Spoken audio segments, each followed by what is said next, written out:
Come with me now. Hey, welcome to the Enhancement Talent Monday edition. It's Eric Cornish along with the Rob. Hey now, welcome to the show. We have a whole lot to cover today. I am glad that you are still here in one piece. I am here after last night's IWAU adrenaline show in Fort Branch. Just real quick, I just want to say a classy bunch. Walt, who was here with us last week, knows how to run a wrestling show. A great group of guys there. If you ever get a chance to go up to Fort Branch or any of the surrounding cities in Illinois, go see these guys. They bust their butts, put on an awesome show last night.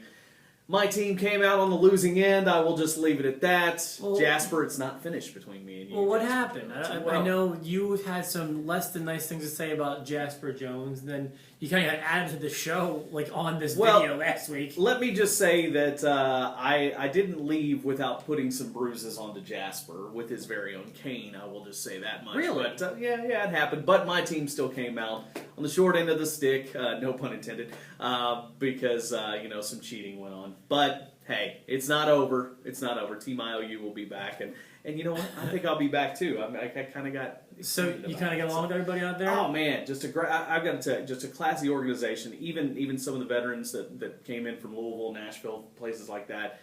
Even said in the locker room, this is one of the coolest locker rooms I've been in. We just need to get more people out there to see what this is all about. So if you get a chance, if you're a wrestling fan, it doesn't matter if you watch WWE, if you go to shows around town. Go see IWAU when you get a chance. It was a great show. Let me ask you this, my cane-wielding co-host. Yes! Are there any locker rooms that you have been to that have been completely disappointing and totally unprofessional? Or have you had a pretty good run of luck? Yes. And, maybe that's another addition that we can talk about. Okay. And maybe later on in the week, because I would like to talk about something. I haven't been in a... Now, don't get me wrong. I'm no veteran in any sense of the word. I'm no even a wrestler. I don't even consider myself a wrestler, but I've been in some locker rooms, and I think we can discuss some of those. Good ones and bad ones. We'll do that later in the week. Will you name names? At least one. Okay, very good. I don't mind doing it because other people have named his name before. But I'm dying to know now. Yes. So, hey, look forward to that on Thursday. But that's why last night I was participating in that. Didn't get to watch Extreme Rules live, but I did kind of catch up on it. If you haven't seen it yet, we are in trouble. Because... No, I caught up on it last night and this morning, and that's what I love about the WWE Network, by the way. Hello. Amazing. We were talking about this on Friday, before we left, because I remember, back in the day, we had to, go to the cable company and pick up a cable box to watch a pay-per-view, and you had to call the number and spend $50 or whatever it was.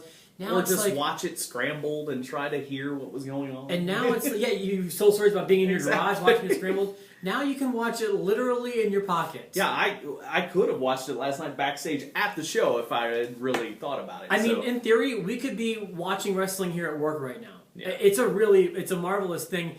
And I got to, really for the first time, because WrestleMania we watched as a group, kind of like we would have before, kind of what a pay-per-view is like with the network. Just being able to kick my feet up at home, not having to worry, hey, where am I going to go to watch this? Who's going to go with me? I'm not going by myself, am I? And this kind of stuff. And is this show worth $50 for me to order? Most of them weren't.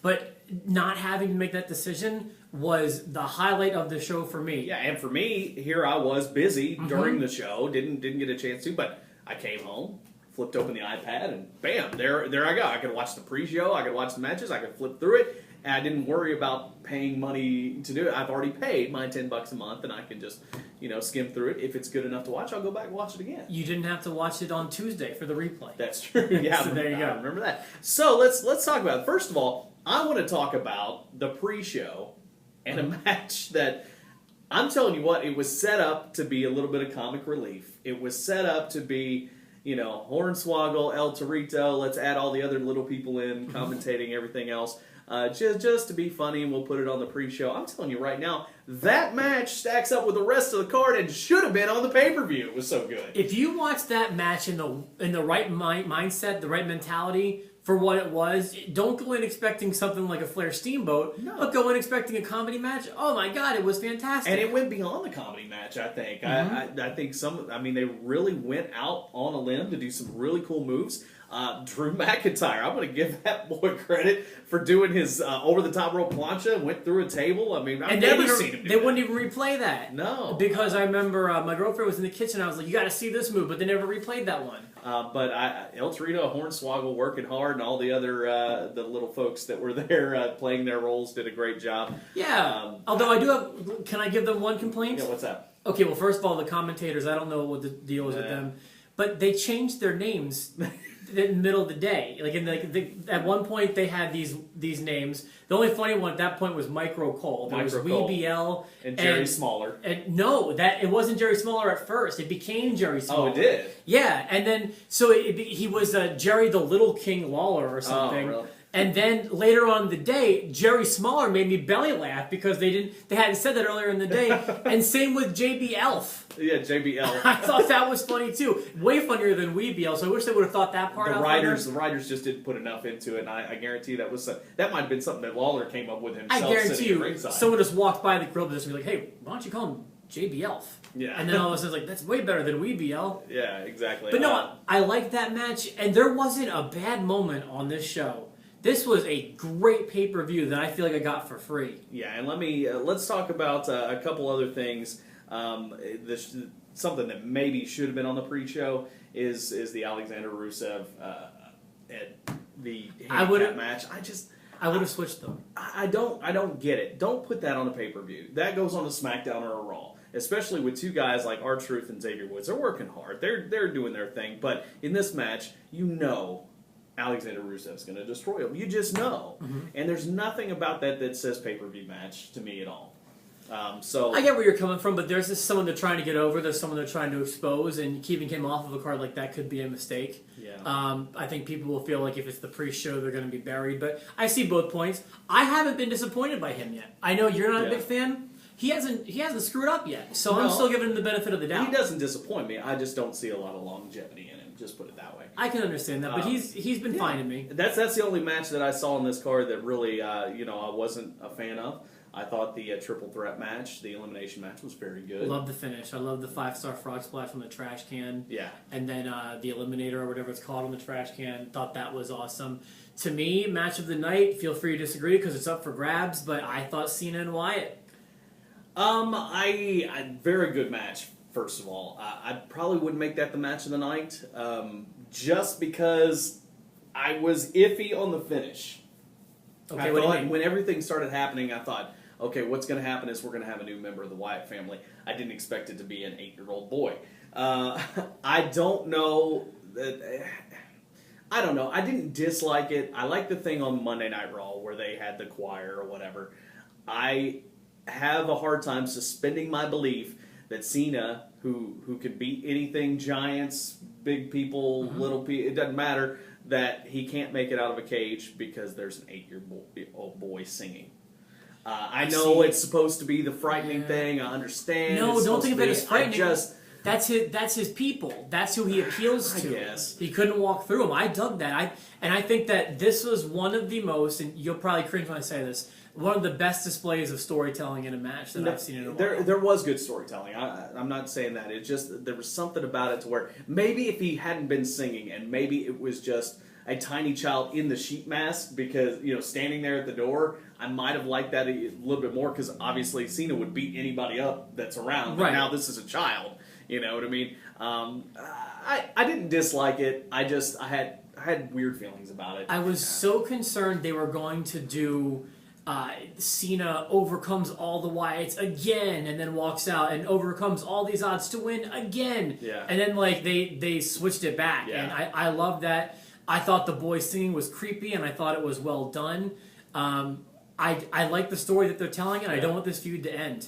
I will go, as a great match as that was, I'm going match of the night as the 6-man tag, which, by the way, I will give you credit, did not go at the end of the show, as I thought it would. It went like right smack dab in the middle, as a matter of fact, and I thought that was great storytelling as well. I loved the Shield versus Evolution. I liked, the big spots that they pulled off toward the end, Batista getting speared. I thought it was great. That match was fantastic. That match was so well paced that the crowd never dipped. The crowd stayed up the whole match. But even still, like I loved that match. I loved the big spots with the Shield members flying off and this, that, and the other thing. And I love that Batista, did the job clean. Yeah. Love that. God, the other match that sticks with me most though is probably the main event. The main event was great too. I mean, the whole show. The main event did a lot more than I thought it would do. Mm-hmm. I liked, the table spot. I'm not a big fan of the fire and the table. They don't do it a lot, but they've done it 2 times when it really made sense. They did it with Foley and Edge at WrestleMania, and they did it in this match where, again, Kane, fire, all of it made sense. They ruined gets a good win. Did you catch it? My girlfriend caught it. She knew it was going to happen before I did. Oh, yeah? Yeah, she saw a guy running with a fire extinguisher before the table came out. Right before the table came out. And she was like, there's going to be something with fire. Because she's just starting to watch wrestling. And I was like, you know what? Here comes the table. I bet they're going to set it on fire. But overall, I got to say for, the first non-WrestleMania pay-per-view on the network, I'm going to give it, I'll probably give it an A- maybe. I'm going to stick with an A. I think the only thing I think that hurts it is the the handicap match. But other than that, I didn't think it hurt it. I don't know if it hurts it. And like I said, not every match on a pay-per-view has to be 5-star. I just don't think that match belonged on a pay-per-view personally. Understandable. But everything else I thought was stellar. So. Okay, so we have another part here coming up too. I'm excited to get to this because you weren't here Thursday. That's right. And I decided to kind of go rogue. And since I was by myself, I told my story about how I became a wrestling fan. And this may be harder for me, but that'll be coming up next. We're gonna do that next, and we've got some fan videos too that we'll share on the page too. So stay tuned for part 2 of the Enhancement Talent. Just click right underneath this one.